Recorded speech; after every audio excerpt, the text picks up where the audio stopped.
Hey kiddos! So a good friend of mine just got a motorcycle for the first time, and it kind of inspired me to start making some how-to style videos. So living so close to the interstate, I realized that a lot of people don't ride on the interstate very often. The interstate can obviously be high speed, a lot of wind, many different 18-wheelers that kind of, push you around on the road, particularly for a lightweight bike like this. The manufacturer says this bike weighs approximately 350 pounds. With a new exhaust, I'm gonna say it's probably closer to 340 pounds.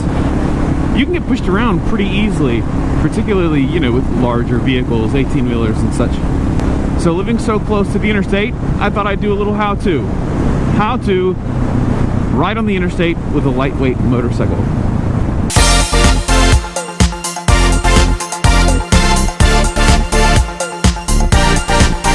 But because they have a 2-gallon tank, step one is get gas.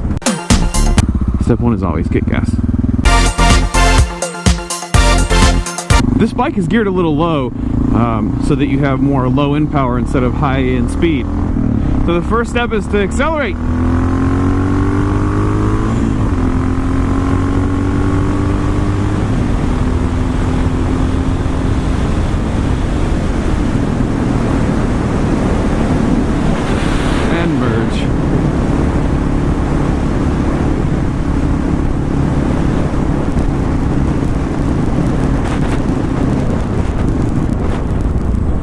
And we're gonna merge in right here.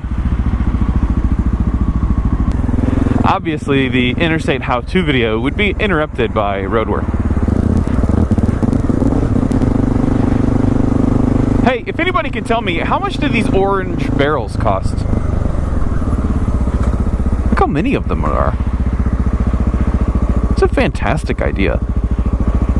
I need to get into the orange barrel making business.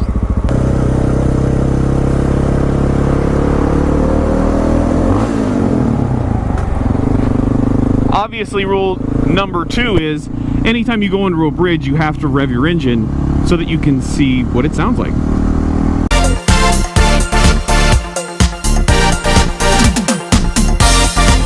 Do you have a little air for my tires? Do you have a little air for my tires? Do you have a little air? Do you have a little air? Do you have a little air for my tires? That echoes pretty good.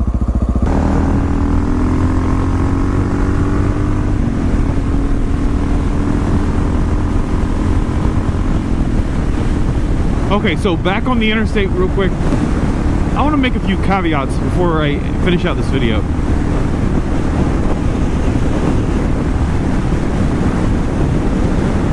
Once I get around this kind of grimy looking car. Obviously, as you can see, this is a portion of the interstate that some people consider country or rural, because, this obviously isn't Atlanta or Philadelphia, New York. It's very straight, speeds are pretty fast, not a huge amount of traffic. True riders, who dey? Some people are intimidated by highway speeds. But guess what? The speed limit is a limit. You don't have to go that fast. I'm going this fast because I'm an idiot. You don't have to be an idiot. Go below the speed limit. Who cares? You don't have to be a true rider. Just be a normal guy. Obviously, if you're in a bigger city, more congestion, higher speeds, you need to be more careful. You need to be more wary of your surroundings and make sure you don't cut anybody off or that nobody's going to rear-end you.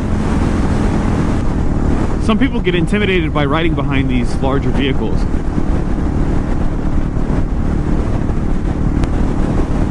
It's really not that bad. But if you can get close enough, there's this bubble behind the vehicle where you're really not getting a lot of wind. Almost non-existent. And then if you back up a little bit,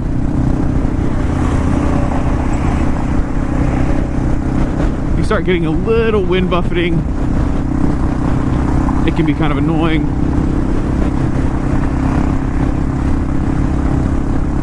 And if you're going too fast on a lighter bike like this, it can pull you to one side. But it's not too bad. You just have to be careful. And if it gets too bad, just remember to slow down. It always boggles my mind when people get in hairy situations and they continue to drive fast. Just slow down.